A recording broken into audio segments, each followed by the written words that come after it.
So I have the Vivo X80 Pro, and if there was ever a phone that just feels like it was meant for photo and video creators, this is gonna be it. I mean, the camera system is amazing. You'll find features on this that you just don't see on any other phone. Zeiss Optics, super fast charging. So we're gonna take this out with one of my favorite cars, and we'll see what we come up with. Let's go.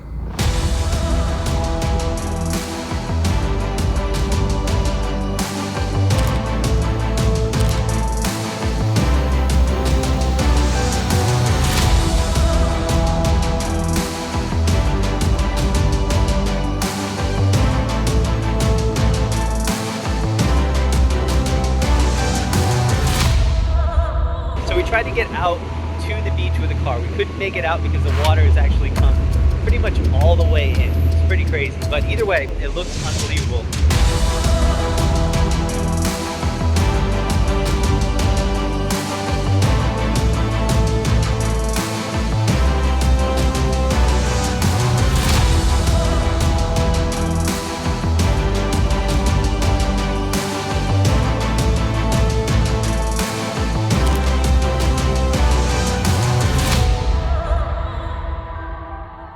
All right, guys, so I am back in the studio, but literally while I was gone yesterday afternoon shooting this phone review, 5 boxes of gear just showed up. So trust me, you're gonna wanna see what's going on this week. So like, subscribe, follow me on IG for BTS and other awesome stuff, including on this, the Vivo X80 Pro. And trust me, we've only scratched the surface on this. So let's check out the hardware. And first up, this has some real flagship specs for sure. So up front, you have a 6.78 inch curved AMOLED display with a 120 hertz refresh rate, which is actually dynamic between 1 and 120 hertz to save power. The resolution on this is also 3200 by 1440. And this thing is super bright, even outside. Also, there's an in-display fingerprint reader, but this is actually almost instantaneous. Like as soon as you put your thumb there, it is basically on. And I think the official spec is 0.2 seconds, but in reality, you don't notice any lag at all. It's also a really large sensor, so a huge step up from like those first generation in-display fingerprint readers. You'll also notice that there is a really small pinhole camera right up at the top. But other than that, it is pretty much all display here. Now in the back of the phone, props for Vivo for doing something a little bit different than that typical circular camera cluster that we've seen on a whole lot of phone cameras right now. This is actually a bit more symmetrical, plus the phone sits flat on a table, which is really nice. Now the materials for this, it's basically like a brushed metal and almost leather-like material. It's a tad on the slippery side, but it looks solid and it doesn't show fingerprints at all. But it actually came with this case, which is not slippery. And I know everyone kind of has a different preference for cases, but mine is definitely going to be a more minimalistic aesthetic and one that matches the overall look of the phone. And this really completes the design perfectly. They blend together, so much so that the entire time I was shooting on the beach, I completely forgot that I had the case on the phone, which was a complete accident because I really meant to show off the phone without the case in all of those shots. So overall, a really, really nice hardware setup. So hitting the internals, this is powered by the Snapdragon 8 Gen 1, which uses the newer 4nm process, and this thing is fast. Mine actually came equipped with 12 gigs of RAM, 256 gigs of storage. And for you tech people out there, this is actually using the newer UFS 3.1 flash memory with Samsung's new Solve It controller to speed things up even more. And I mean, we're talking like fractions of a second here, but just know that overall, this phone feels insanely fast no matter what you're doing on it. But more importantly, is Vivo has designed a new cooling system with a much larger surface area. So even with some pretty intense gaming, 4K 60 video, the phone was staying really cool to the touch.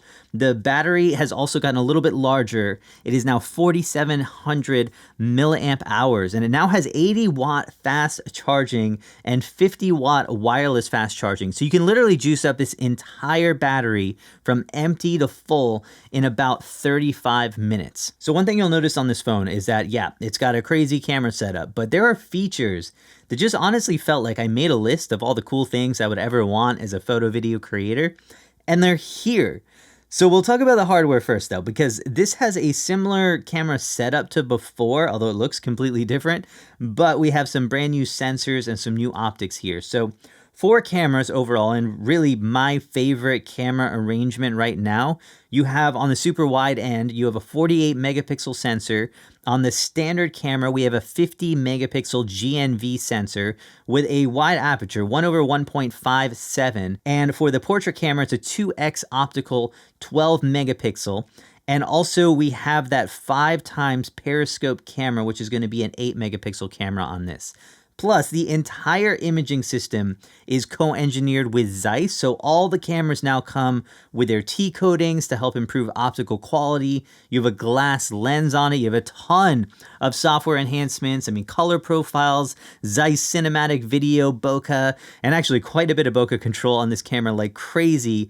And I ended up using it quite a bit in my images. Now, when it comes to actually using the cameras, we'll just say that there is a mode for everything and that they all seem to work really well. So if you're a fan of customization or just being able to try different things, again, photo video creator, think that, then you're going to be a huge fan of this. So if you're using like the standard photo mode, then the high resolution cameras are going to combine pixels and create a really good quality 12 megapixel final image, but you can always pop into those high resolution modes if you want that full 50 megapixel or 48 megapixel resolution, depends on the camera that you're shooting with, to get the most detail. And you will actually see a bit more detail when using those high resolution modes if you want to do that.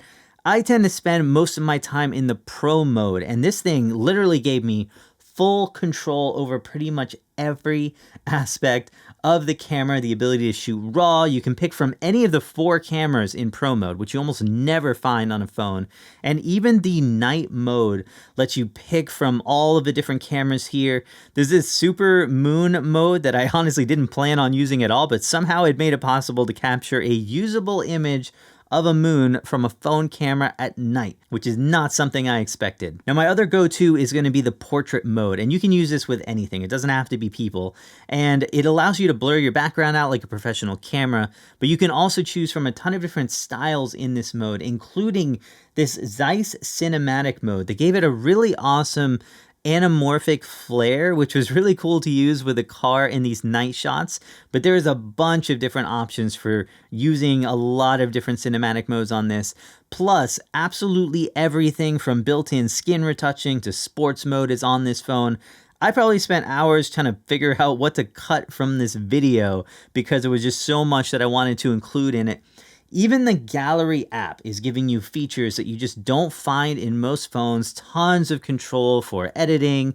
You have an eraser for moving unwanted items from your images on here. And some really cool lighting effects that actually look good. Now, when it comes to video, similar thing with just endless features, endless modes. You have some tricks for getting some really unique looks.